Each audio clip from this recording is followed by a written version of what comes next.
Hey guys, welcome to my channel.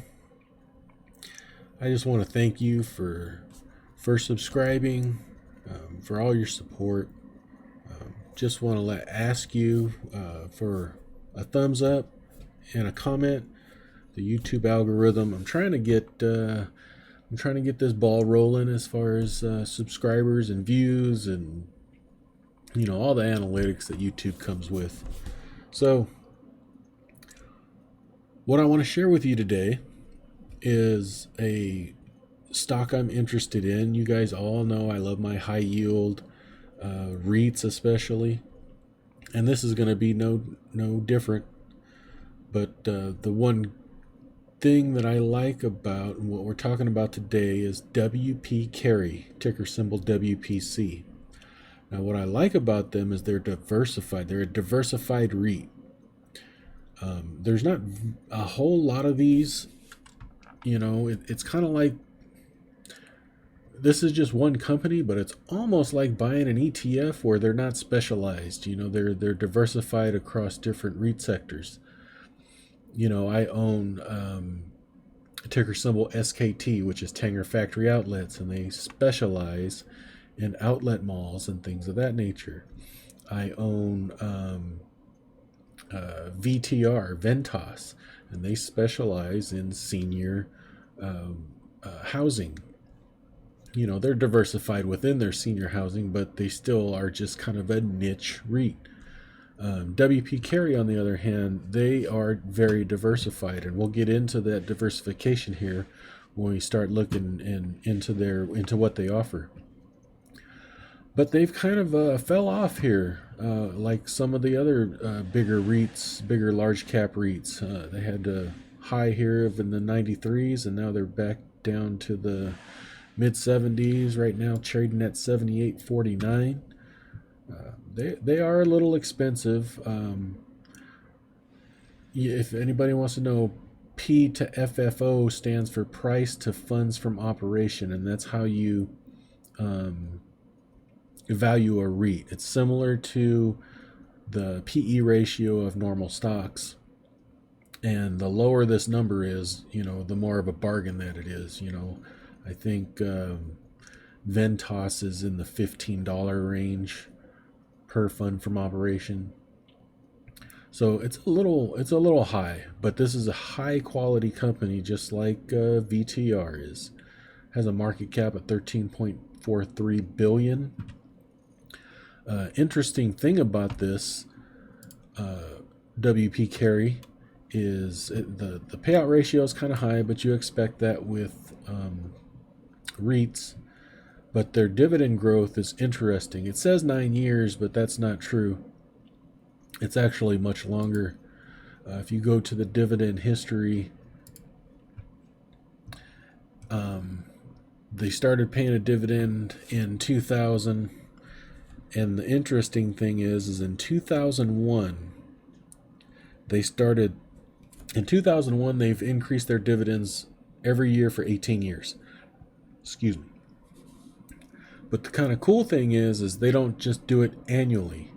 They've increased their dividend quarterly since 2001. Now, albeit it's only quarter of a penny, half a penny, things of that nature. It's kind of slowed down here recently, I mean. But if you look, it was paying $1, then it went to $1 and a half a penny, $1, $1 and a half, $2, $2 and a half. So they've been doing this since 2001, increasing your dividends every quarter for the past 18 years, which I find pretty interesting. But what I like about them a lot is their diversification. Now, here's some little details about them. $1.1 billion in annualized base rent. They have an average lease term of 10 years, which is pretty high.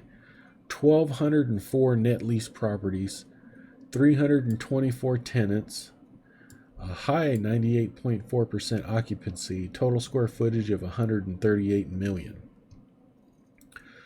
99% of their leases have contractual rent increases, and 62% are tied to the Consumer Price Index.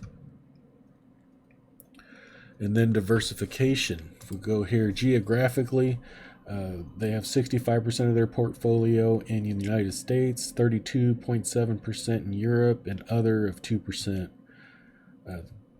Property type, so you got 23.6% in industrial properties, 20.4% in warehouse.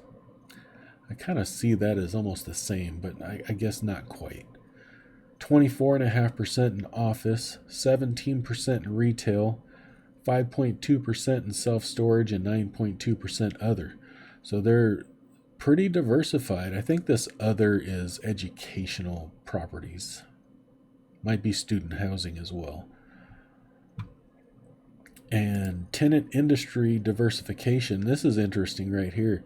So 20% in retail stores, 10% in consumer services, 6% in automotive, 5% in cargo transportation, 5% in business services, 5% in grocery, and it goes on and on. So they're not concentrated into one industry. They have a very, very diverse portfolio. And if you look here, their top 10 tenants represent 23% of annual base rent, and have a weighted average lease term of 12.6 years. So you'll look at their top tenant is U-Haul, and they have 78 net lease self-storage properties in the United States, and it's only 3.5% of their total base rent. So they can lose. Some of these companies can go out of business, and it wouldn't be a huge hit. Hellwig Company, 44 properties in Germany, lease term of 17.4 years. They own the New York Times building, 2.5%.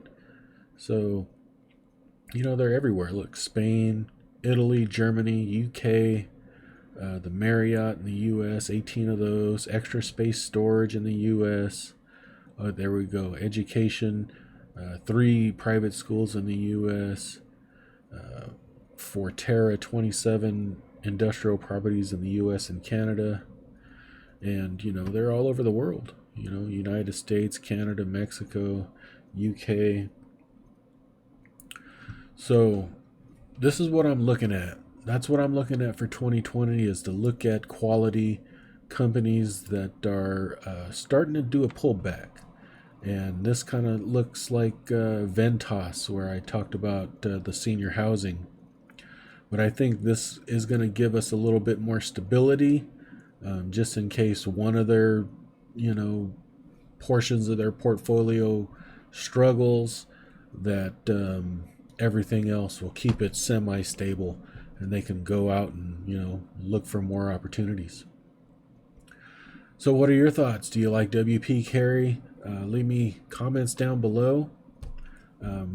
I also have an Amazon link down below. If anybody shops for Amazon and you're not using somebody's link already, I certainly would appreciate it if you use mine. It really, for a small YouTube guy, it would really help and support and possibly create a second source of income for me. And if you like what I do, that would be much appreciated. So thank you very much, and we'll talk to you later.